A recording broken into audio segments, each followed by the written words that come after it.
Hello everyone, welcome back to our channel The Kraken. So once again we are with another session for the BFM CIB and here we are covering the module C case study, right? So previously we have discussed one credit product. So in this session you will get to know another credit product and one related to that case study, right? So I am Sumant. Let's start the session for today. So let me show you the content first. So if you are not seen the previous session, just watch it before covering this and simultaneously just try to cover the MCQ sessions. Both are so amazing. We are covering some more and more conceptual questions. So that will be more beneficial for your preparation. Okay. So also share the sessions those you are preparing. Okay. So it's a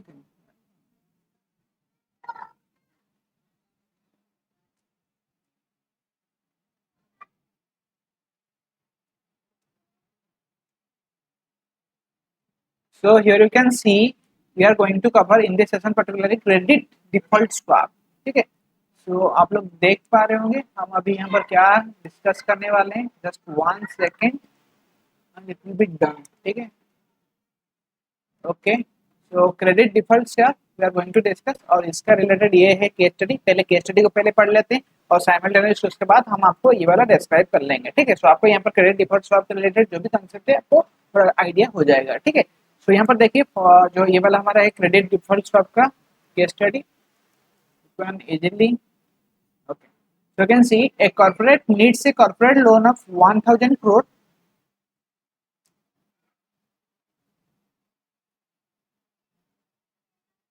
to be withdrawn immediately. ठीक है. Availed for 1 year. So 1 year के लिए उसको time period 1 year है और कितना 1000 करोड़ चाहिए. But it so यहाँ पर और एक है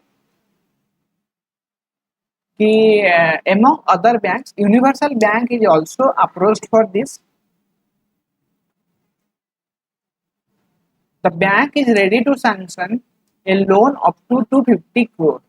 ठीक है. तो यहाँ पर जो बैंक है is ready to sanction up to 50 crore.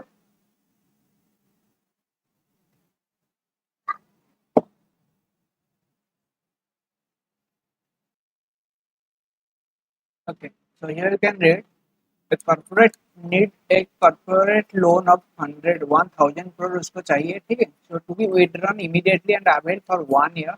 Among other banks, Universal Bank is also approached. मतलब बहुत सारे बैंक को अप्रोच किए हैं और one of the bank is Universal Bank also approached for this case. So the bank is ready to sanction a loan up to 250 crore. So यहाँ पर जो बैंक है that is ready to sanction up to 250 crore. ठीक है. पर यहाँ पर customer को कितना चाहिए 1000 crore और next due to exposure selling. मतलब उनका जो एक्सपोजर लिमिट है उसके accordingly they can sanction up to 250 crore. while the company has requested for a loan of RS 500 crore. ठीक है. सो वो 250 crore का सैंक्शन कर सकते हैं पर कंपनी जो है वो अप्रोच किया है 500 crore for this universal bank. So as the balance part has been managed by the company. So जितना balance part है मतलब the remaining 500 crore has been managed by that company. ठीक है. So from other banks. So in order to retain the customer for accommodating the party to extent of 500 crore, which of the following to be used.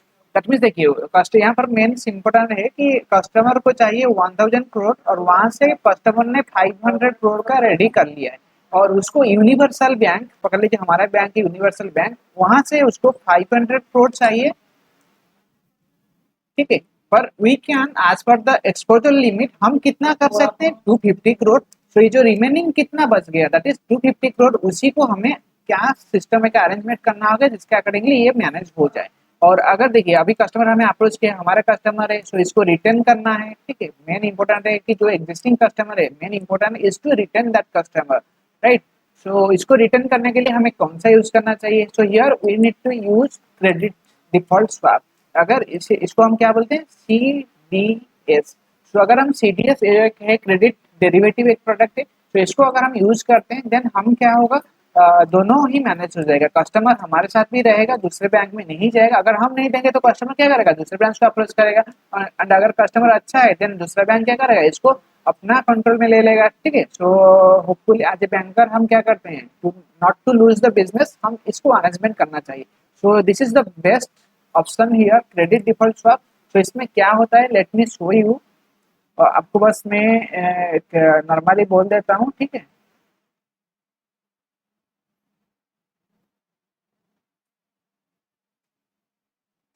Okay, so here क्या होगा, bank क्या करेगा, यहाँ पर credit default swap करेगा। तो यहाँ पर बैंक सैंक्शन करेगा हमारा जो यूनिवर्सल बैंक है 500 करोड़, पर जो 250 जो रिमेनिंग वो, क्योंकि हम तो दे सकते हैं 250 करोड़ तक ना। तो जो रिमेनिंग 250 करोड़ हमारे पास नहीं है due to this exposure salary, जो हम नहीं दे पा रहे हैं, we are unable to credit, उसको हम क्या करेंगे ना, आपका सीडीएस साइन करेंगे और कोई दूसरे बैंक यूनिट के साथ, जो कि मतलब जो थोड़ा वीक हो या, पर उसमें हम क्रेडिट रिस्क को मायने में रखते हुए, और यहाँ पर क्या हो जाएगा, अगर हम ये सीडीएस अरेंज करते हैं 250 और कोई दूसरे पार्टी के साथ, हम क्या करेगा, ये जो 500 करोड़ हमारे साथ ही रहेगा, क्योंकि हम अरेंज कर रहे हैं दूसरा 250 करोड़ इसके साथ, ठीक है। और यहाँ पर मेन इंपॉर्टेंट है कि जो कस्टमर है, the loan will continue to be with the organizing bank. Organizing bank कौन है, यहाँ पर यूनिवर्सल बैंक के पास ही आपका कंप्लीटली 500 करोड़ रिटर्न रहेगा, ठीक है। And it will not, customer will not go to the other bank, ठीक है। मेन इंपॉर्टेंटली ये है कि 500 करोड़ तो कस्टमर को चाहिए था, उसको मिल गया, और हम क्या किए, हम यहाँ पर ये यूनिवर्सल बैंक दिया 250 crore, another 250 crore it has down by the CDS credit default swap.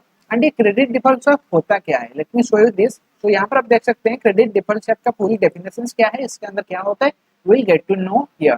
तो यहाँ पर जो है क्रेडिट डिफॉल्ट स्वैप क्या है, पहले हम जान लेते हैं, उसके बाद हम थोड़ा इसको समझेंगे। एक क्रेडिट डिफॉल्ट स्वैप या CDS is a financial derivative और एक कॉन्ट्रैक्ट, ये कॉन्ट्रैक्ट है और एक फाइनेंशियल डेरिवेटिव है that allows an investor to swap or offset his or her credit risk with that of another investor, ठीक है। तो यहाँ पर क्या हुआ, देखिए इस पॉइंट को हम पहले समझ लेते हैं।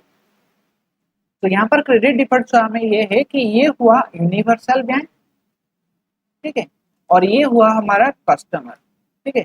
इसको कितना चाहिए, इसको चाहिए 500 करोड़, क्योंकि आउट ऑफ 1000 से उसको 500 करोड़ हो गया है, उसको 500 करोड़ चाहिए। और यूनिवर्सल बैंक कितना दे सकता है, 250 करोड़ दे सकता है ड्यू टू द, ऐसा नहीं कि नहीं दे सकता है, पर जो एक्सपोजर लिमिट से एक्सपोजर उसके अकॉर्डिंगली वो 250 कर सकता है, पर ये हमारा अच्छा कस्टमर है, we need to retain that customer. तो उसके लिए यूनिवर्सल बैंक क्या क्या, और एक इन्वेस्टर और कोई बैंक भी हो सकता है, उसके साथ हमने एक क्या की, दैट इज सीडीएस, ये जो कॉन्ट्रैक्ट किए दूसरे बैंक के साथ, दैट इज बी। और वो क्या करेगा आपका, यहाँ पर ये बैंक इसको 250 करोड़ देगा। तो यूनिवर्सल बैंक यहाँ पर अपने से दे रहा है 250, और यहाँ पर ये हो रहा है 250, पर ऑरिजिनेटिंग बैंक ही सब कुछ कर रहा है, तो यहाँ पर जो है 250 करोड़ हो जाएगा, ठीक है। सो ये वाला फर्स्ट पॉइंट आपको समझ गया कि यूनिवर्सल जो है, एक पार्टी जो है, इसको अगर हम ए बोले, so A party is arranging the other part or some of the part of that complete loan from another investor, ठीक है। सो यहाँ पर अनदर इन्वेस्टर भी हो सकता है, कोई अदर पार्टी हो सकता है, या एनी अदर बैंक भी हो सकता है, ठीक है। सो ही है क्रेडिट रिस्क। तो यहाँ पर ये करने से क्या हुआ कि यूनिवर्सल बैंक के पास उसका 250 करोड़ का क्या हुआ, क्रेडिट रिस्क रहा, और जो है, और जो 250 करोड़ रिमेनिंग है वो कहाँ पर चला गया, और दूसरे पार्टी बी, और पार्टी बी के पास चला गया, ठीक है, जो दूसरा इन्वेस्टर है। तो यहाँ पर जो दूसरा इन्वेस्टर होता है, होता क्या है, मतलब वो ऐसे थोड़ी ना फ्री में दे देगा, ठीक है। इसके लिए प्रोसेस क्या होता है, यहाँ पर देखिए, तो स्वाप मतलब देखिए उसका यूनिवर्सल बैंक अगर 500 करोड़ दे देता है, देन यहाँ पर उसका 500 करोड़ का रिस्क किसके ऊपर होता है, यूनिवर्सल बैंक के ऊपर। यहाँ पर क्या हुआ, स्वैप का मतलब वही है कि देखिए 500 करोड़ का रिस्क होता है, अभी यूनिवर्सल बैंक के पास 250 करोड़ का रिस्क है, एंड अदर बैंक के पास 250 करोड़ का रिस्क है। That means we can say ये जो रिस्क है that factor has been divided, ठीक है, मतलब ये डिस्ट्रीब्यूट हो गया। अब जब डिस्ट्रीब्यूट हो जाता है, देन हमारा जो बाई चांस अगर डिफॉल्ट हुआ, देन उस केस में हमारा जो बैंक है यूनिवर्सल बैंक, उसको ज्यादा से ज्यादा लॉस बियर नहीं करना पड़ेगा, और लॉस क्या होगा, that will be also distributed, ठीक है। So that some worst condition, extreme condition में होगा, उससे पहले बस उसी को अज्यूम करने के लिए वाला हुआ है मेन कंसेप्ट।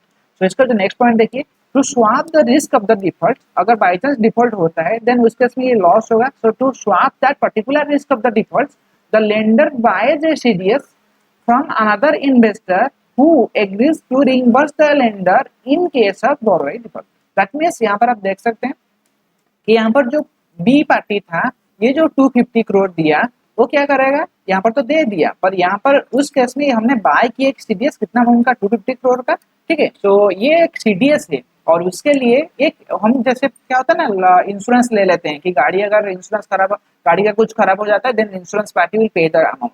सो ऐसे ही एक सीडीएस हम अपना जो रिस्क फैक्टर है 250 करोड़ का रिस्क फैक्टर हमने ये पार्टी बी को दे दी। अगर पार्टी ये डिफॉल्ट होता है देन ये जो रिमेनिंग 250 करोड़ है इसको कौन बियर करेगा, that will be beared by this party or that another investor that is B. ठीक है, सो होपफुली आपको समझ हो गया। सो अगर बाई चांस डिफॉल्ट होता है देन ये जो 250 करोड़ का जो भी लॉस होगा, तो ये जो रिस्क है that will be reimbursed by the lender और by the investor party be to the universal bank. ठीक है, सो इसमें क्या होता है, जो seller of a credit risk who also tend to underlying credit asset pays a periodic fee to the buyer. In return, the risk buyer agrees to pay the seller a set of amount if there is a default. ठीक है, तो simple सी बात है।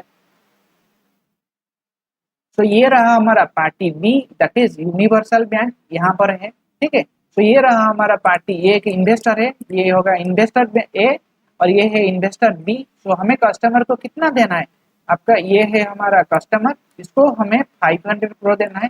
तो 500 करोड़ हम तो दे रहे हैं, पर यहाँ पर हम क्या कर रहे हैं, अपना 250 करोड़ का जो है एक्सपोजर लिमिट का जो रिस्क है उसको हम अपने पास रख रहे हैं।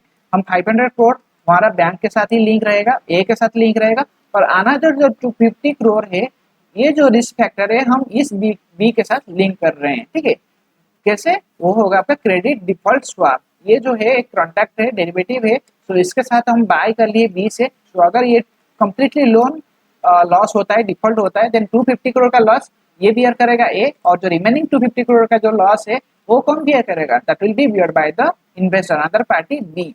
तो इस केस में क्या होता है, ए क्या करता है, यहाँ पर ए, ये हम पर देख सकते हैं, ए क्या करता है, कुछ एक फी पे करता है एक पर्टिकुलर टाइम इंटरवल में, वो इसको फी पे करता है। जैसे आपका इंश्योरेंस प्रीमियम पे होता है, ऐसे एक फी पेमेंट होता है। एंड ये तब काम आएगा जब कोई डिफॉल्ट होगा, बाई चांस अगर डिफॉल्ट हुआ तो यहाँ पर ये होगा। पर पॉइंट ये है, देखिए फी तो डिफॉल्ट के केस में अगर डिफॉल्ट हुआ उसको 250 करोड़ का लॉस संभालना पड़ेगा, इसीलिए ये जो फी है ये उसका सेफ जोन है। यहाँ से क्या हुआ, कस्टमर को भी 500 हो गया, और हमारा जो ए का है इसका जो रिस्क फैक्टर है वो भी डिस्ट्रीब्यूट हो गया, और मतलब टेंशन ज्यादा नहीं होगा बाई चांस अगर डिफॉल्ट होता है, क्योंकि बड़ा अमाउंट है, 500 crore is not a small amount. ठीक है, सो इसके साथ और भी एक है कि हमारा जो कस्टमर है वो भी हमारे पास ही रहा, retain the customer, and customer retention is very important in case of existing customer. So hopefully you got it. तो यहाँ पर कस्टमर को भी 500 करोड़ चाहिए था, उसको जो मिल गया, और वो भी खुशी, हम भी हमारा जो है रिस्क फैक्टर उसको डिस्ट्रीब्यूट कर लिए, किसके, कौन सा वाला यूज किया यहाँ पर, क्रेडिट डिफॉल्ट स्वैप। ठीक है, सो होपफुली ये वाला आपका सेशन आपको अच्छा लगा होगा, आपको थोड़ा आइडिया आ गया होगा what is credit default swap. Already in the previous session we have already discuss the total PRS, total return swap.